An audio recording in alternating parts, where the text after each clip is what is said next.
Happy NFL Week 3. This is the No Glitz, No Glamour daily video from Bankster DFS. NFL Week 3 cash game decision points. And even though we're recording this on a Wednesday, it is never too early to start thinking about the decisions you are going to have to make as you build your cash game lineups heading into Sunday, NFL Week 3. My name is Doug Shane, representing Bankster DFS, where we cover more than just NFL.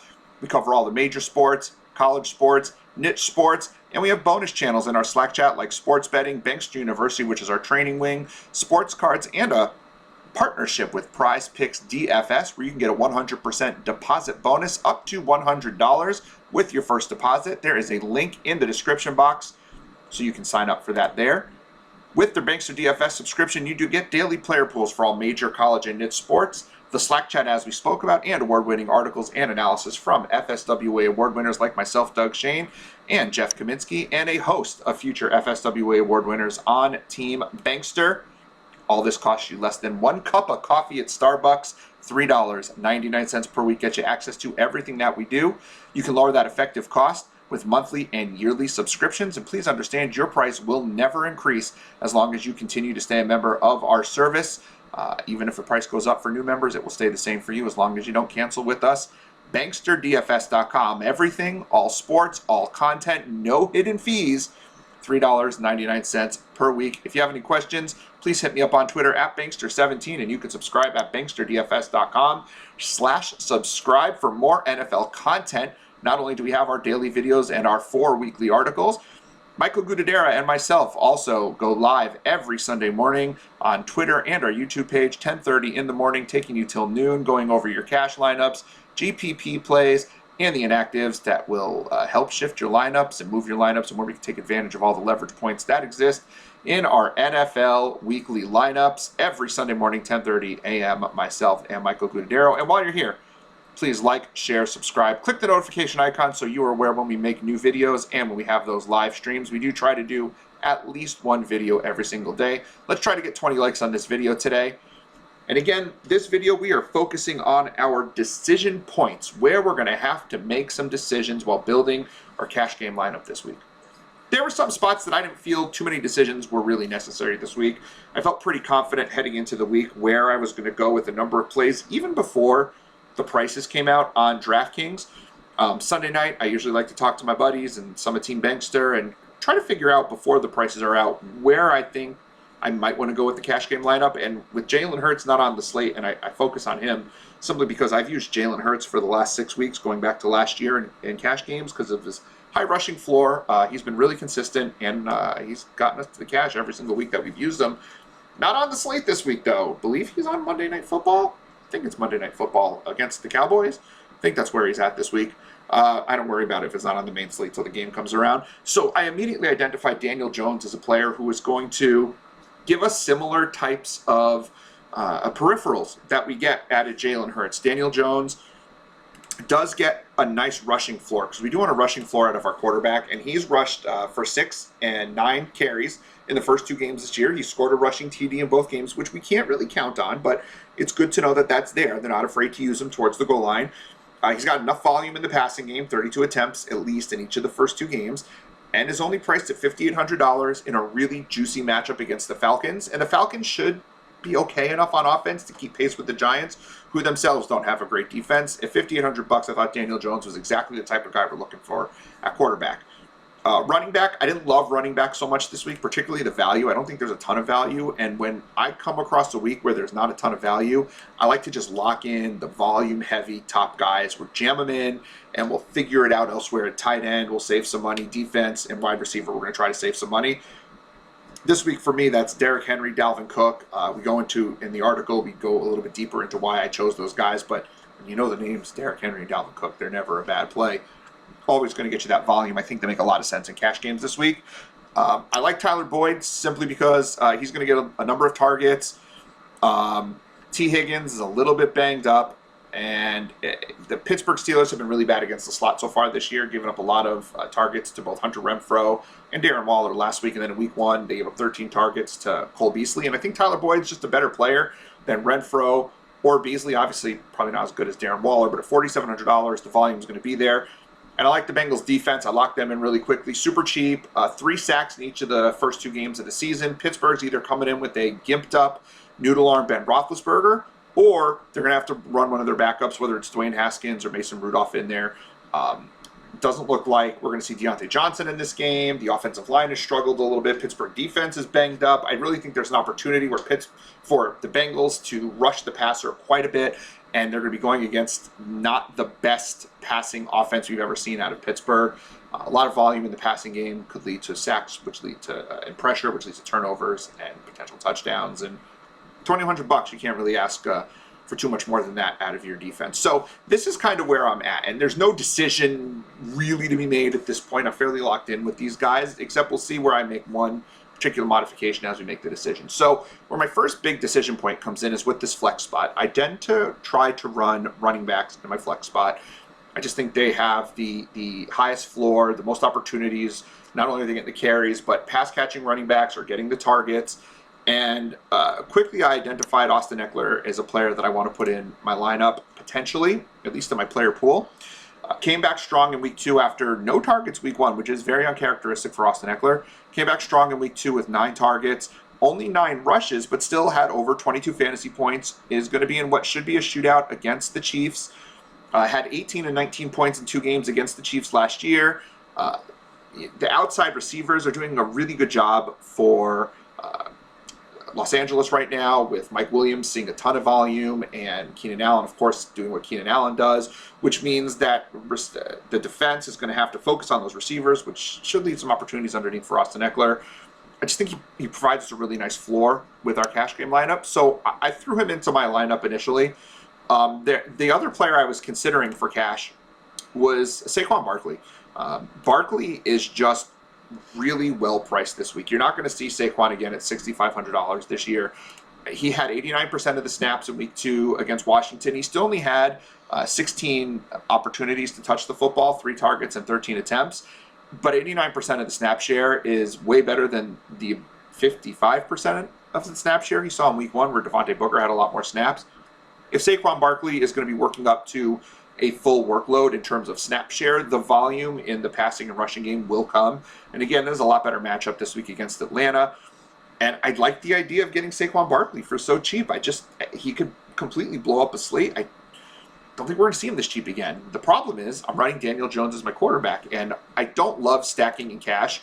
If I do stack in cash, it's either going to be a quarterback with a high volume receiver or a high volume or punt tight end. And I thought about Sterling Shepard. I'm not using him currently in my cash lineup. And so if I wanted to use Saquon Barkley, and this is where the decisions start to come in. If I want to use Saquon Barkley, so I would take out Austin Ekeler, because I'm fairly locked in on Henry and Cook. So if I put Saquon Barkley, and first of all, I'm saving $700 over Ekeler, which is nice. I then would want to get rid of Daniel Jones, and that leaves me with the choice of spending up at quarterback, which is not something I tend to like to do. The only real spend up at quarterback that I'm looking at this week is Kyler Murray, and he's way expensive. You put him in your lineup, you just don't have a lot of money to play with at wide receiver. There's some value in the 4K range, but I prefer the 5K range. So if we're going to go lower value cost of wide receiver instead of paying up, so Kyler Murray doesn't allow us really to do that. So where would I look at quarterback? I could go to Teddy Bridgewater, who's the same price. He's exactly the same price as Daniel Jones. But if I'm going to save some money on Barkley by using Barkley from Ekeler, I kind of want to use that to pay up at a wide receiver spot. So spending the same amount of money on Bridgewater, who's been good. The volume's there. He's had 34 and 36 attempts this year. He's not really rushing much, but he has great receivers, even with Jerry Jeudy out. Noah Fant's looking good. Albert O's looking good. And they're playing the Jets. Real strong matchup for him. Definitely in play for cash. I'm using Jones over him because of the rushing floor. But if we're playing for a rushing floor, then wouldn't it make sense to get rid of Bridgewater and to move down to Justin Fields at $5,200, making his first start of the year? Cleveland has given up big-time quarterback games to both Kansas City, which, it's Patrick Mahomes, but last week they gave up a nice game to the combined duo of Tyrod Taylor and Davis Mills. Not quite the same upside as Patrick Mahomes, yet they still gave up a really strong game to that quarterback duo. Justin Fields is coming in, making his first ever start. He does have nice weapons with Montgomery and Damian Williams, if he spells Montgomery. Allen Robinson and Darnell Mooney on the outside, Cole Kmet up the middle. Only one target last week for Kmet, but the week before he had 7 targets, and Cleveland's not great against the tight end, so I think Kmet's in play. Jimmy Graham at the goal line. So the receiving options are not bad for Justin Fields, and I do think that he can be obviously more of a playmaker than Andy Dalton is behind center. And the number that really stood out for me, though, for Fields was the fact that he had 10 rushes in about a half of play last week, subbing in for Andy Dalton. The game plan wasn't called for Fields to be in there, so maybe he had to scramble and run around. I didn't watch all the game film on that, but, the fact that he ran 10 times is great. This week, they might design some more runs. He might not need to scramble as much because they might be looking for shorter passes, and they might have practiced that this week. But still, you're going to get a lot more rushing floor out of Justin Fields than you would have out of Andy Dalton, obviously, and surely more than you would out of Teddy Bridgewater. He's more along the lines of where Jalen Hurts was. I'm inclined to think that Justin Fields might be a guy that we want to consider because I've been using Hurts so much, and Fields is really no different, except Matt Nagy's a terrible coach, and I really think that plays into it. I was talking in Slack earlier this week. I think it was Taguda, but don't quote me on that. Somebody was talking about fading Fields not because they have a problem with Fields or the defense he's playing against, but because they're fading Nagy, and that actually makes a lot of sense to me. I think it was Sean, actually, on the live stream last week. We talked about fading Nagy. He's a terrible coach, and that makes me wonder if we should be using Fields. But if we were going to spend down, we would spend down here to Justin Fields. I do think he puts himself in a position for a nice game. I think he'll be wildly popular this week, so his roster percentage should be high enough that he won't kill you if he has a bad game. And that leaves us a little bit more money. We saved the $700 by going down to Barkley, and we saved $600 by going to Fields. That's $1,300 extra dollars. And we can do some things with that. We might be able to spend up on a more premium tight end. Maybe use TJ Hawkinson, who's in a great position this week. Use a punt wide receiver, maybe, like a KJ Osborne, even though I don't love stacking cash with Osborne and Cook. We've already seen Minnesota can absolutely have enough viability for 3 receivers and a running back. We saw it last year as well in Carolina that they were able to sustain 3 wide receivers and a running back. Like, you can do that in the NFL these days, which leaves you with $5,800, and then we can take a look at Marquise Brown, or who else is in that range? It's probably the one I would use in that range is Marquise Brown. We can't quite get up to Sterling Shepard. It is a pretty decent lineup. I like all of these players. I think Hawkinson's a real high upside guy this week, especially against a Baltimore team that has been hit hard by the tight end in each of the first 2 games of the season. But we can also take a look a little bit differently, and maybe we don't spend up at tight end. Maybe we spend down again at tight end, and we look at someone, we go back to Cole Kmet, and we maybe get a little bit of correlation between Kmet and Justin Fields. Max Williams is in play as well. He had 7 targets last week, going up against a Jacksonville team that doesn't give up, or that gives up a ton of points to the tight end. Let's do that. Let's try to avoid stacking for right this second. Well, that leaves us with $5,650 left. Okay, so now we can start to take a look and go, well, what can I do with this team now? Love this range of wide receiver here in the $6,800 to $6,400 range, even down to $61 with Godwin. Let me take a look here at Cooper Kupp. Love Cooper Kupp this week. Tampa Bay's getting murdered out of the slot. They've given up 300 yards passing each of the first 2 weeks, and Kupp has been amazing this year. That leaves us $4,500. I don't love the $4,500 range, but maybe we get the correlation with Mooney, or we spend down a little bit to, Renfro. Maybe we spend up then at tight end. There's places to go, or we can run a little bit more safe with our picks, and maybe we run, there's just nobody in the range. See, that's where the problem comes in. It's like, who do we use? If I use Marquise Brown, that gives me $5,700. I guess Robert Woods makes some sense here with the same issues that we're having. I don't love what this lineup gives me. That's kind of where one of my biggest issues is. I don't like where this lineup puts me at. I just think that we have to look at places that I'm not comfortable with. And then, of course, there's the worry that Barkley isn't going to get the touches still, and they're going to still manage him a little bit. And I think EKELER is just in a better position this week. So maybe we go back to where we were with EKELER and see what we can do with our team with Daniel Jones instead of Austin Ekeler. And again, these are not like locks. These are just the decisions, again, that we have to make as we're building our teams. And one of the things I'm trying to preach this year is, like, when we make a 1v1, you hear that a lot in the field, in the business, right? From experts or analysts or whatever you want to call people like me who are doing these kinds of videos and articles. you hear 1v1, that's one player versus another player, but no decision is 1 versus 1, unless you're talking about the exact same price point. Daniel Jones versus Teddy Bridgewater is a 1 versus 1 because they're the same price point, so it doesn't really affect the rest of your lineup, but even then it does, because if I pivot from Jones to Bridgewater, I then provide myself the opportunity to use SAQUON Barkley, which saves me some money, which means I can move more pieces around. So even then, there's more than just a 1 versus 1 decision. We can't just look at 1v1s and 2v2s as just those decisions unless the prices match up perfectly, which they rarely do. So now we're back to Daniel Jones and Austin Ekeler, and I'm going to go back to that. I'm going to go back to my wide receiver for a little bit and say, okay, well, maybe I want to use that Cooper Kupp because I really like what Cooper Kupp does this year, what he's done this year and the matchup he has this week. And that only leaves me $3,200 left in my lineup. I don't love too many value receivers. Again, I do like KJ Osborne. He's getting a ton of targets, running a lot of routes. He's on the field for a lot of snaps. It looks like he's getting the work that Irv Smith would have gotten. It's not really necessarily going to Conklin, and they're just giving him a ton of volume, and that's great at his price point. $3,500 for a guy who's seen 15 targets in 2 weeks. I mean, for $3,500, either of his first 2 weeks production is great. He's over 4x at that point.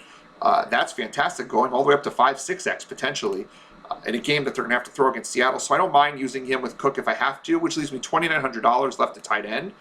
There's not a lot to like in that $2,900 range. We could go back to Adam Troutman, who saw 30% target share week 1 and then no targets week 2, going up against a tough New England defense. I mean, there's an avenue where he makes sense. I'm obviously not using Conklin here.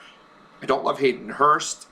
Harrison Bryant's a guy that I'm looking at. I know he's the 3rd tight end for Cleveland, but each of the 3 Cleveland tight ends has seen a 40% snap share and a 12% target share or more over the first 2 games of the year. Now, Jarvis Landry is out. The outside wide receivers aren't doing anything. Beckham hasn't played yet. Kareem Hunt is not getting a large target share either. They're really funneling this offense through the tight ends, and it seems to be working. Baker Mayfield has the record for the highest completion percentage through 2 weeks of the season, 81%, and he's doing it a lot by throwing to the tight ends. The problem is he's spreading it out amongst the tight ends, but Harrison Bryant with 4 targets last week with Jarvis Landry out could be a guy that we can consider in here. And I really like having that in my lineup, that upside and that opportunity. And at $2,800, he's not going to kill us if he only gets 3 or 4 targets.